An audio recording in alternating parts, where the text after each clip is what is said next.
بسم اللہ الرحمن الرحیم۔ محترم ناظرین، السلام علیکم۔ ایک یہودی کو رسول خدا صلی اللہ علیہ وآلہ وسلم سے چند دینار قرض واپس لینا تھا۔ ایک دن آپ راستے میں جا رہے تھے کہ وہ یہودی آپ کے پاس آیا اور اس نے کہا، جب تک آپ میرا قرض ادا نہیں کریں گے اس وقت تک میں آپ کو یہاں سے نہیں جانے دوں گا۔ نبی اکرم صلی اللہ علیہ وآلہ وسلم نے فرمایا، اس وقت ادائیگی کے لیے میرے پاس کچھ بھی نہیں ہے۔ یہودی نے کہا، جب تک آپ میرا قرض واپس نہیں دیں گے میں بھی آپ کو یہاں سے جانے نہیں دوں گا۔ آپ نے فرمایا، اگر یہ بات ہے تو میں تیرے ساتھ یہی بیٹھ جاتا ہوں۔ یہ کہہ کر آپ اس کے ساتھ بیٹھ گئے۔ جیسے جیسے وقت گزرتا گیا آپ کے صحابہ وہاں جمع ہوتے گئے۔ جب انہوں نے یہودی کی یہ جسارت دیکھی تو انہوں نے اس کو سزا دینے کا ارادہ کیا۔ آپ نے انہیں ہر طرح کی تادیبی کارروائی سے روک دیا اور فرمایا کہ تم دور چلے جاؤ۔ حکم رسول کے تحت صحابہ دور چلے گئے۔ سورج لمحہ بلمحہ گرم ہو رہا تھا اور اس کی تپش سے آپ صلی اللہ علیہ وآلہ وسلم کو اذیت پہنچ رہی تھی، یہاں تک کہ آپ کے چہرہ اطہر سے پسینہ بہنے لگا۔ اس کے باوجود آپ نے کسی طرح کے غصے کا اظہار نہ کیا اور کوئی سخت جملہ نہ کہا۔ آپ صلی اللہ علیہ وآلہ وسلم سارا دن وہیں بیٹھے رہے اور ظہر، عصر اور مغرب و عشاء کی نمازیں وہیں پڑھیں۔ پھر رات چھا گئی۔ آپ نے رات بھی وہیں بسر کی اور فجر کی نماز بھی وہیں پڑھی۔ صحابہ یہودی کو ڈرانے دھمکانے لگے۔ آپ نے فرمایا، تم اس سے یہ کیسا سلوک کر رہے ہو؟ صحابہ نے کہا، یا رسول اللہ صلی اللہ علیہ وآلہ وسلم، اس کی یہ جرت کہ آپ کو یرغمال بنا کر اپنے پاس بٹھا لے۔ آن حضرت صلی اللہ علیہ وآلہ وسلم نے فرمایا، اللہ نے مجھے اس لیے نہیں بھیجا کہ میں کسی ہم پیمان یا کسی اور پر ظلم کروں۔ جب دن چڑھا تو یہودی نے کلمہ اسلام پڑھتے ہوئے کہا، اشہد ان لا الہ الا اللہ و اشہد ان محمدًا عبدہ و رسولہ۔ میں اپنی دولت کا ایک حصہ راہ خدا میں دیتا ہوں۔ میں نے آپ کو اس لیے نہیں روکا تھا کہ میں آپ کی توہین کروں، اس ذریعے سے میں آپ کے پیمانہ صبر کو آزمانا چاہتا تھا، کیونکہ تورات میں نے آپ کی یہ صفت پڑھی ہے، محمد بن عبداللہ مکہ میں پیدا ہوگا اور طیبہ کی طرف ہجرت کرے گا۔ وہ تند خو اور سخت مزاج اور بیہودہ گوئی کرنے والا نہ ہوگا اور کوئی جھوٹی بات زبان سے نہیں کہے گا۔ اس طرح سے میں نے آپ کو یہاں رکھ کر اس بات کی تصدیق کی ہے کہ تورات نے بالکل سچ کہا تھا۔ رسول اکرم صلی اللہ علیہ وآلہ وسلم مبعوث برسالت ہونے کے 3 سال بعد تک خفیہ طور پر دعوت اسلام دیتے رہے۔ اس کے بعد اللہ تعالیٰ نے آپ کو حکم دیا کہ آپ کھل کر اللہ کا پیغام پہنچائے اور لوگوں کو خدا کی طرف دعوت دیں۔ ایام حج شروع ہوئے تو پورے جزیرۃ العرب سے لوگ مکہ کی طرف آنا شروع ہوئے۔ نبی اکرم صلی اللہ علیہ وآلہ وسلم کوہ صفا پر چڑھے اور آپ نے بلند آواز سے فرمایا، لوگوں میں اللہ کا رسول ہوں، تم اللہ رب العالمین پر ایمان لے آؤ۔ لوگ آپ کی طرف متوجہ ہوئے اور انہوں نے تعجب سے یہ اعلان سنا اور سب کی خواہش ہوئی کہ وہ اعلان کرنے والے کو دیکھیں۔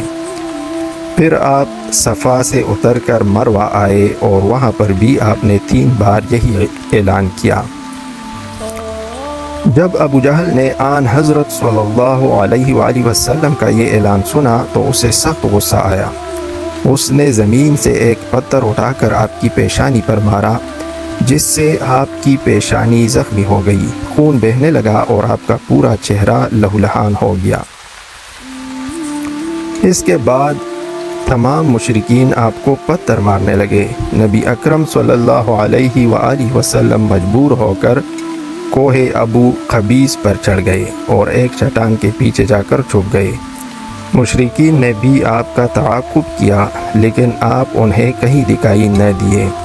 ناکام و نامراد ہو کر انہیں واپس آنا پڑا۔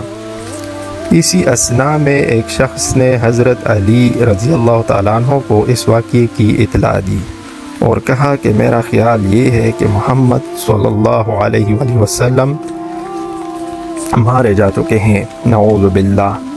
یہ سن کر حضرت علی رضی اللہ تعالیٰ عنہ کو شدید دکھ ہوا اور آپ ام المومنین حضرت خدیجہ الکبریٰ رضی اللہ تعالی عنہا کے پاس آئے اور ان سے کہا، میں نے سنا ہے کہ مشرکین نے رسول خدا صلی اللہ علیہ وآلہ وسلم پر سنگباری کی ہے، اور بعض لوگوں کا یہ گمان ہے کہ نبی اکرم صلی اللہ علیہ وسلم شہید ہو گئے ہیں۔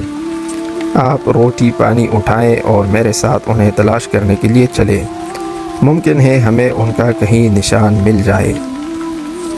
آپ وادی پر نظر رکھیں اور میں پہاڑ کے دامن میں آپ صلی اللہ علیہ وآلہ وسلم کو تلاش کرتا ہوں۔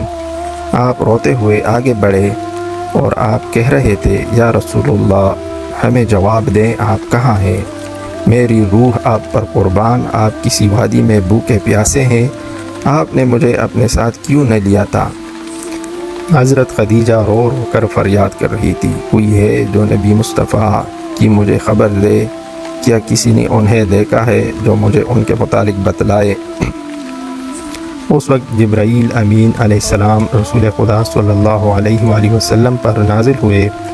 ان کے پیچھے ملائکہ کی بہت سی صفیں تھی۔ انہوں نے آن حضرت صلی اللہ علیہ وسلم سے کہا، خداوند جبار نے ہمیں آپ کے فرمان کی تعمیل کے لیے بھیجا ہے، اگر آپ چاہیں تو ہم اس قوم کو تباہ کر دیں گے اور ان کا دنیا میں کہیں نام و نشان تک دکھائی نہ دے گا۔ رحمت للعالمین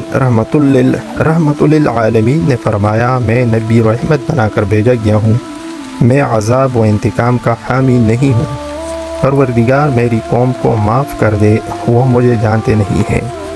جبرائیل امین علیہ السلام نے آن حضرت صلی اللہ علیہ وسلم سے کہا، خدیجہ رضی اللہ تعالی عنہا آپ کو تلاش کر رہی ہیں۔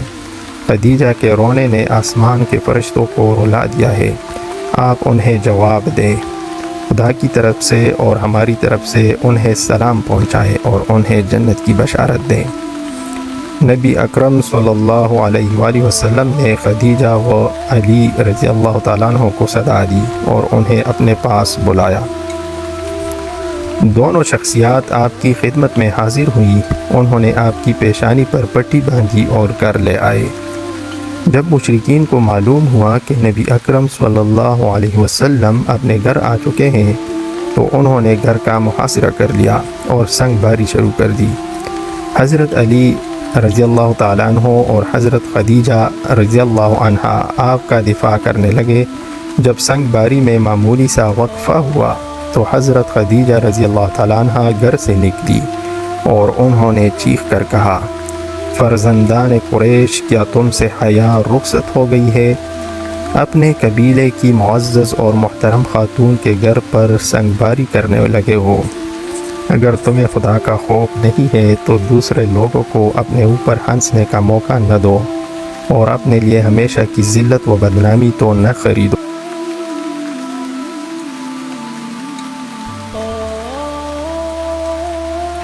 جب مشرکین نے حضرت خدیجہ رضی اللہ تعالی عنہا کی گفتگو سنی تو ندامت کے مارے ان کے سر جھک گئے اور وہ شرمندہ ہو کر اپنے گھروں کو چلے گئے۔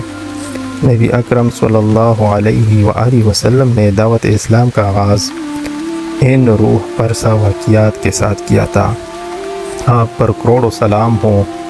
آپ نے لوگوں کو گمراہی و ضلالت سے بچانے کے لیے قدم قدم پر تکالیف اٹھائی اور صدمے برداشت کیے۔ امید کرتا ہوں کہ آپ کو آج کی ویڈیو اچھی لگی ہوگی۔